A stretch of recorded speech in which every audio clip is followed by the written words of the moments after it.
Hey guys, Reef Spy here. Today I'm going to let you in on some exciting news on my 180 gallon reef. So as you can see here, and if you've been watching my previous videos, you'll know that I've been running Maxspect Razor lighting fixtures on here. So I've got 3 of them up there. They're the 130 watt, I believe, 120, 130 watt LED lights, and they have been doing a great job for me. I've had these, was running these on my 90 gallon, then when I upgraded to my 180, I moved 2 of the fixtures over and bought a 3rd one, and I've been very happy with these. However, just this past weekend, I had the opportunity to get a really good deal on some new lighting. So, I was going to show you here. I was able to pick up not 1, not 2, but 3 Aqua Illumination Hydra 52s for a really good price. I bought these used off of somebody who had to switch over to T5 lighting just because on his tank, it was a 3-foot wide tank. He was not able to get the spread that he needed, and he was going to end up having to buy 2 or 3 more lights. I forget what he had to get, and he just said forget it. He wanted to go back to T5s, so I was able to buy these off of him. So I got 3 Hydra 52 lighting fixtures.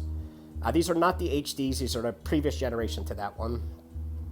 I got the wireless programmer and controller, and I got the mounting rails. I'm going to hang this from the ceiling.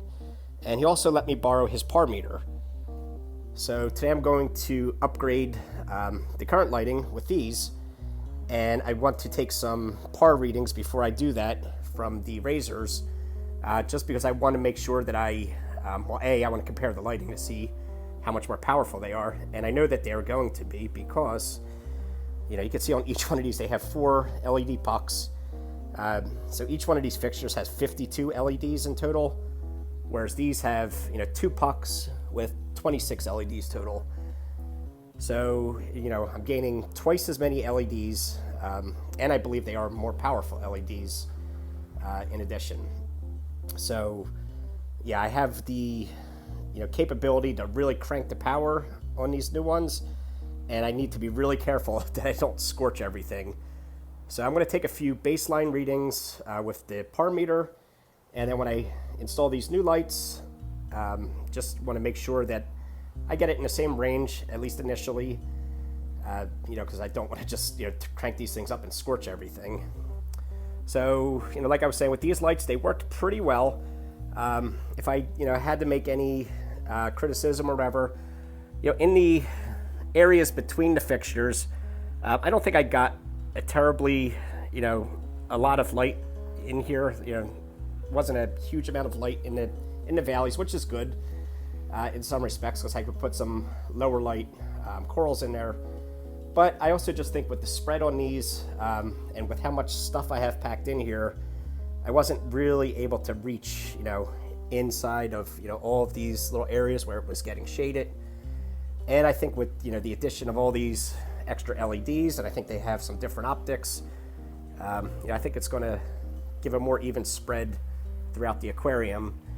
And like I said, I am going to be hanging it from the ceiling, so I'll have the ability to raise and lower the lighting, which will also help with that in that regard.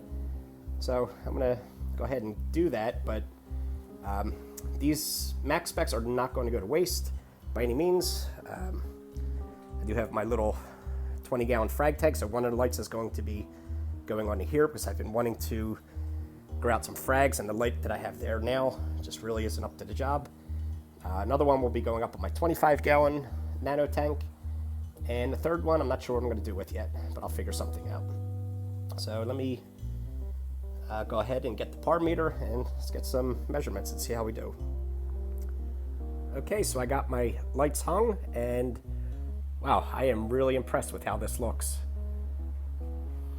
So they're just, hanging from the ceiling there. Get them all spread out. And I think the colors look amazing under these lights. I still need to play around with the different settings. So my old lights basically had 2 channels, a blue and a white, that you could mix together, to get the color mixture that you want it. Well, these ones have 7 channels. So you have 7 individual channels that you can mix. It's got royal blue, dark blue, red, green, you name it. There's a whole bunch of them there. So right now I am running these lights. None of them are going over 60%. I did my par readings with the Maxspect Razors. And so just underneath of one of the lighting fixtures, just took some quick readings. So at 6 inches under the light, I was getting about 450 par. 12 inches, getting about 270. And down on the sand bed, which is about 20, 22 inches, getting about 180 par. So I put these lights in here, and I've got them, none of them, the lighting channels are going over 60%. And I'm roughly in that same area, I think. I did do a test at 100%, turning on all of the lights, maximum. And, with those readings at 6, 12, and down in the sand bed at 20 inches, I got around 750, 420, and 275 par. So, these things can really crank out the power. So I'm going to start slow because I know, you don't want to just put your corals underneath of intense light if they haven't been used to it. So I'm going to try and start low and just work my way up and see how it goes. So I'll have, maybe some more to say about it, after these have been running for a while. But for right now, I've got them set up and I am really happy with it. And this is the controller. If we can, this is how I have the colors set at the present moment. That's pretty cool. Get back to the fish. So I'll play around with some more, but yeah, so far impressed. The spread seems so much more even than the previous lights, and I think that's to do with the fact that it has a lot more LEDs in there. Plus, I think the optics maybe do a little bit more for spreading out the lighting pattern. But I guess that'll about wrap it up for this. And like I said, I'll have more to say about this once I run them for a few days, but just wanted to get this out there, show you what I've been up to. So yeah, if you guys any questions, comments, leave them below. If you like what you saw, thumbs up, and hit the subscribe button. I'll catch you guys next time. Thanks for watching.